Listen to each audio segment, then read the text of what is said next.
తిరుపతి జిల్లా చంద్రగిరి మండలం శ్రీనివాస మంగాపురంలో కొలువుదీరి ఉన్న శ్రీ కళ్యాణ వెంకటేశ్వర స్వామి వార్షిక బ్రహ్మోత్సవాలలో 3వ రోజు స్వామివారు ముత్యపు పందిరి వాహనంపై కాళియ మర్దనుడి అలంకారంలో తిరుమల వీధుల్లో విహారిస్తూ భక్తులను అనుగ్రహించారు.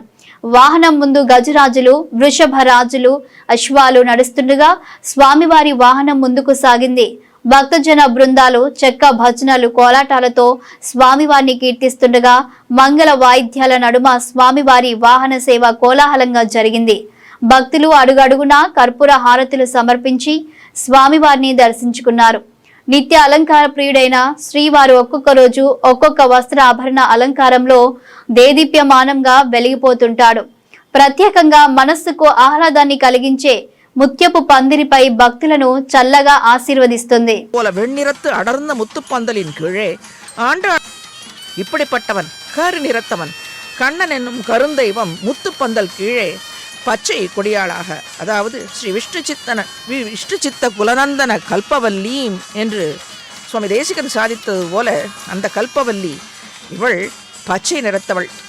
ஆக எம்பெருமான் என் வண்ணத்தை ஒத்திருக்கும் கோவிந்தனை குறிப்பிட்டு சொன்ன காரணம் மணி முத்து எல்லாம் அளவில் சிறியது, ஆனாலும் ஜாதியில் அதனுடைய பெருமை உயர்ந்தது. நாம் மடியில் முடிந்து கொள்ளலாம் போல சிறிய மணி போன்றவன், அதாகில் அவனையே வேண்டி நிற்கும் அடியார்களுக்கு எளிமையானவன், அவனோடு கைப்பிடியவனாக இருப்பான். ஆனால் அவனுடைய சக்தி, பராக்கிரமம், சௌசீல்யம், அனைத்து கல்யாண குணங்களோ பராக்கிரமானது, அளவிட முடியாதது, பெரியது. ஆனால் பக்தர்களுக்கு அவன் சிறியவனாக விடுவான். ஆக இறைவன் இடையர்கள் பொருட்டு காளியன் மடிவிலே வந்து நின்று நடம் புரிந்து காளியன் இருந்த பொய்கையில்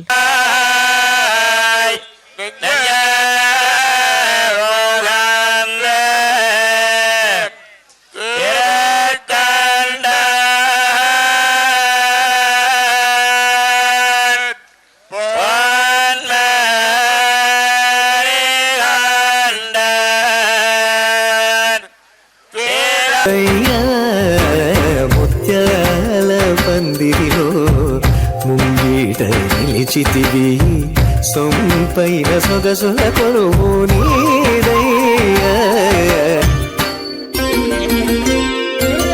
భావబంధ జలధిలో అనుబంధ తరణిలో తీరము కనరాని పురుషోత్త ప్రాయము తరిగెరా బేసారిపోతిరా.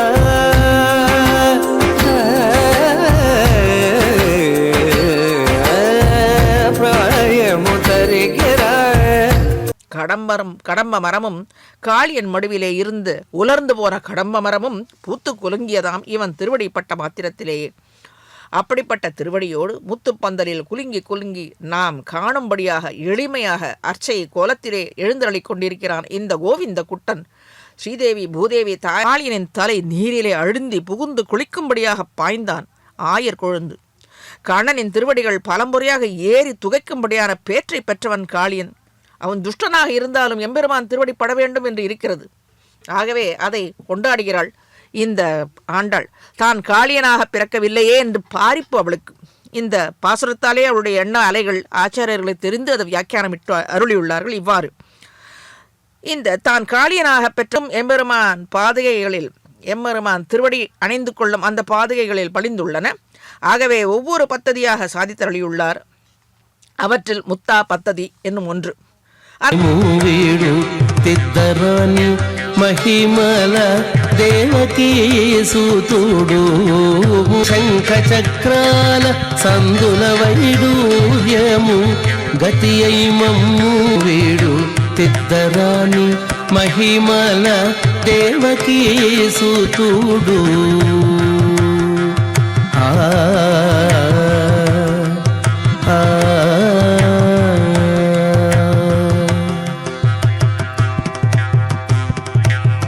కాళింగుని తలలపై కప్పిన కాళింగుని తలలపై కప్పిన పుష్యరాగము ఏలేటి శ్రీ వెంకటాద్రి ఇంద్రనీలము పాలజల నిధిలోన పాయని దివ్య రత్నము పాలజల సన్నిధిలోన పాయని దివ్య రత్నము బాలు నీవల తీరి.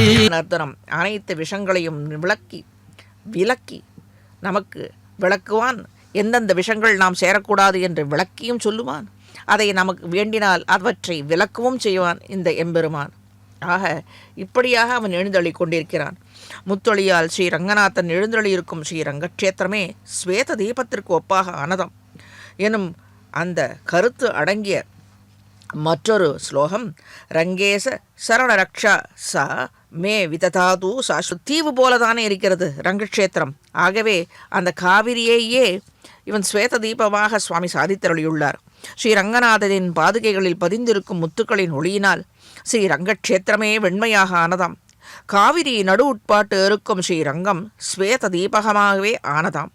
மேன்மையான வெண்மை நிறத்தை முத்தொழியால் ஸ்ரீரங்கம் இவற்றை மூன்றையும் ஒன்றாக சேர்த்து வியாக்கியானம் அளித்த ஆச்சாரியர்களின் வியாக்கியானங்களும் இதைத்தானே சொல்லுகின்றது.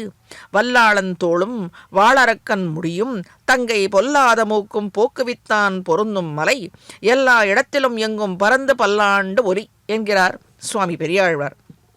பெரியாழ்வார் சாதித்தருளியவாறே